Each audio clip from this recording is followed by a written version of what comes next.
It is time to fight back against corporate culture in small and large ways. Coalitions of environmental, anti-nuclear, anti-capitalist, sustainable agriculture, and anti-globalization forces have coalesced in Europe to form and support socialist parties. This has yet to happen in the United States. The left never rallied in significant numbers behind Cynthia McKinney or Ralph Nader, and this was our mistake. In picking the lesser of two evils, it threw its lot in with a Democratic Party that again has proven that it backs our imperial wars, empowers the national security state, does the bidding of corporations, and ignores the needs of citizens. If Obama does not end the flagrant theft of taxpayer dollars by corporations and the disgraceful abandonment of our working class, especially as foreclosures and unemployment mount, many in the country will turn in desperation to the far right, embodied by groups such as Christian radicals. The failure by progressives to offer a democratic, socialist alternative, the only alternative remaining that can save our open society, to openly make war on corporate power, to continue to back the Democratic Party, will mean there will be, in the eyes of many embittered and struggling working and middle-class Americans, no alternative but a perverted Christian fascism. I spent 2 years traveling the country to write a book on the Christian right called American Fascists, the Christian Right, and the War on America.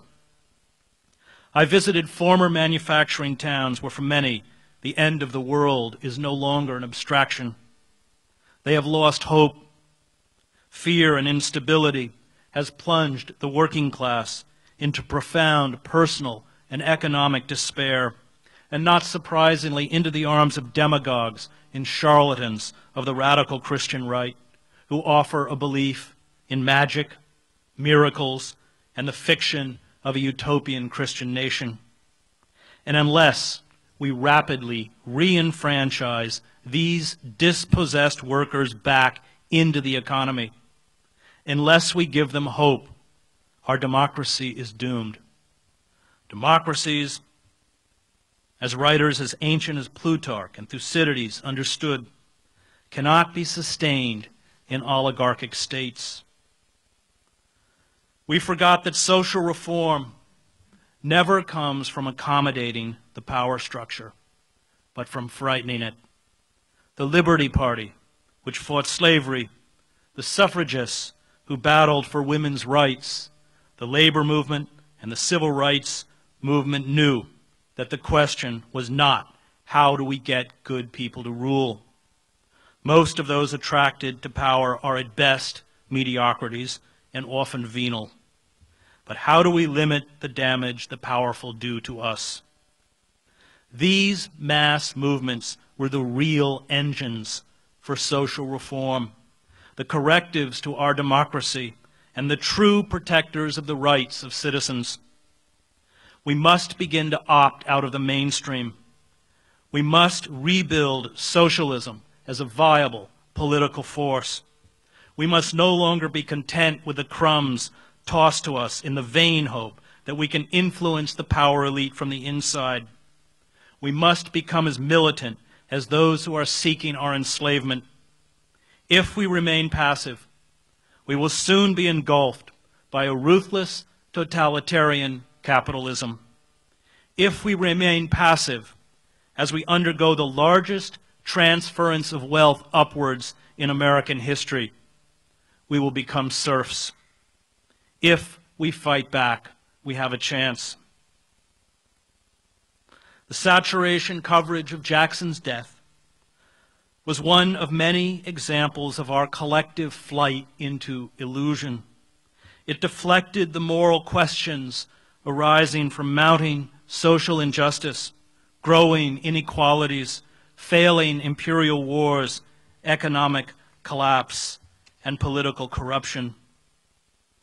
As we sink into an economic and political morass, as we barrel towards a crisis that will create more misery than the Great Depression, we remain controlled, manipulated and distracted by the celluloid shadows on the wall of Plato's cave.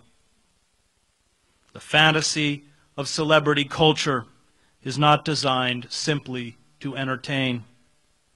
It is designed to drain us emotionally, confuse us about our identity, blame ourselves for our predicament, condition us to chase illusions of impossible fame and happiness, and keep us from fighting back. And in the end, that is all the Jackson coverage was really about. Another tawdry and tasteless spectacle to divert a dying culture from the baying wolf at the gate. Thank you.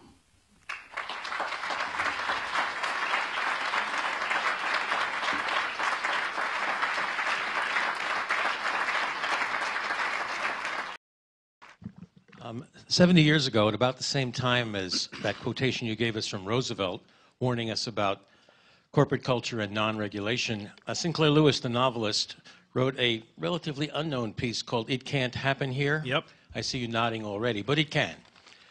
My question, actually, based in part upon that work of fiction, is this evening we are privileged to hear not only an indictment, but a small message of hope to inform our, say, collective understanding. But given the corporate culture and given particularly the pop media, how does one get past that, if at all? That is to say, the most popular television shows on cable this week, at least on Monday's Times, were World Wrestling, followed by SpongeBob SquarePants. And, of course, there's always sports.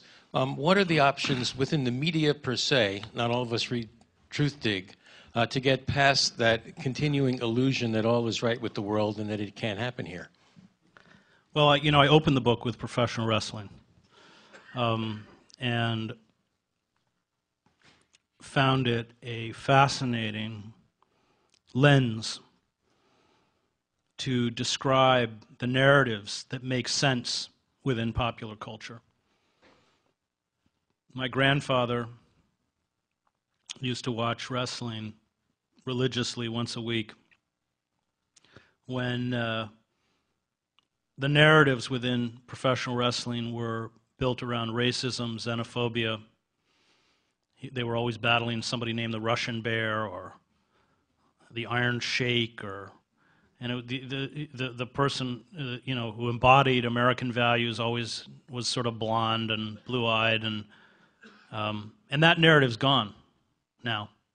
It's all about personal disintegration, infidelities, sibling rivalries, physical abuse.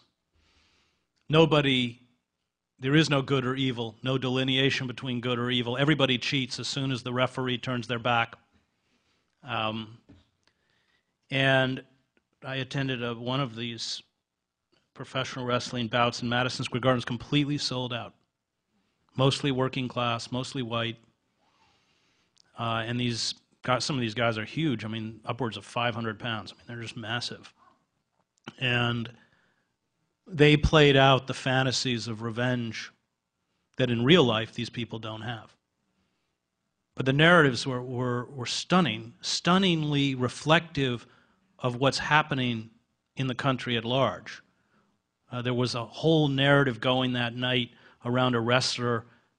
His name is Shawn Michaels. His wrestling name is the Heartbreak Kid, who had been wiped out, lost his 401k, foreclosed from his house, and was now within the grip of an evil capitalist named JB. Are you wrestling fans? Oh. And there's another long rivalry between a guy who supposedly was a prison guard in Georgia and a former prisoner who he abused physically within prison, who enters the ring in an orange jumpsuit and has post-traumatic stress disorder. But suddenly you begin to see within these narratives that personal disintegration that is ripped apart whole communities. You rip apart communities physically, and if you've been in Youngstown or, innumerable, I've just spent over a week in Camden, New Jersey for Harper's Magazine because per capita is the poorest city in America. And when you just destroy the physical possibility of community, then you destroy the emotional possibility of community and family. And it's not coming back. How do we, you have to build walls. Popular culture is so intrusive that you have to physically try and wall it out. I learned this in Yugoslavia, where the first thing, and you know, the war in Yugoslavia was not caused by ancient ethnic hatreds. It was caused by the economic collapse of Yugoslavia, 25,000% inflation. Again, you know, money in paper bags. And the first thing the nationalist parties did, whether it was Franjo Tuđman was take over the airwaves. And they bombarded you like Fox News, day in and day out, so that you would even question Yugoslavs who had great disquiet over what was happening within their own country. And yet they spoke in the perverted cliches and jargon by which they were handed. It's even if you don't agree with the war on terror, as soon as you use the phrase, the war on terror, you're limited in terms of your possibilities of self-expression, of creating another narrative. And that's why I don't own a television. And I work as hard as I can to distance myself from the cant of popular culture so that I can speak in my own language, not the one they give me. And that requires reading. I mean, what is most frightening about American society is that we are shifting from a print-based culture to an image-based culture. And we are confusing how we are made to feel with knowledge, confusing propaganda with ideology. And totalitarian societies are image-based societies, built around image and spectacle. So I think consciously shutting out the poison is a really important first step. This is not intended at all as a hostile question because I'm in great sympathy. I've had many, so that's okay. No, no, it's really not. I mean, I know you're not afraid of it, but I just want to make that clear from my own point of view. Because I'm really in great sympathy with your argument, not just this argument, but arguments you've made in your other books as well. But my question is just, what evidence or arguments can you give us to convince us that your prescription for some kind of escape from this horrible scenario for the future is less utopian than the right-wing scenarios, which are based on emotion and hope and fears? I'm just, you know... Well, because utopianism is a non-reality-based belief system. That's how we got into Iraq. Having spent 7 years in the Middle East, being an Arabic speaker, many, many months of my life in Iraq, the idea that we would occupy Iraq and be greeted as liberators, that democracy would be implanted in Baghdad and emanate outwards across the Middle East, that the oil revenues would pay for all the reconstruction, was utopian. I use the word utopian the way Thomas More coined it in 1516, which means no place. It doesn't exist. You've probably never thought of Dick Cheney as a utopian, but he is. And the culture of illusion, the empire of illusion, is failing to recognize the inevitable economic decline. It's not just that we can't pay for the lifestyles that we are maintaining internally. We can't pay for empire. I think by 2010, the federal government will have to pay $92 billion a week to service the debt. We're finished. And if you look in the twilight period of any empire, Roman, read Cicero. Austro-Hungarian, read Joseph Roth. The Ottoman Empire, people fall, or even the Egyptian Empire. For some reason, people fall into this collective state of self-delusion, where they are utterly unable to see the walls literally collapsing around them, and believe in these fantasies of a glorious tomorrow. I mean, the pyramids were built to immortalize for eternity the pharaohs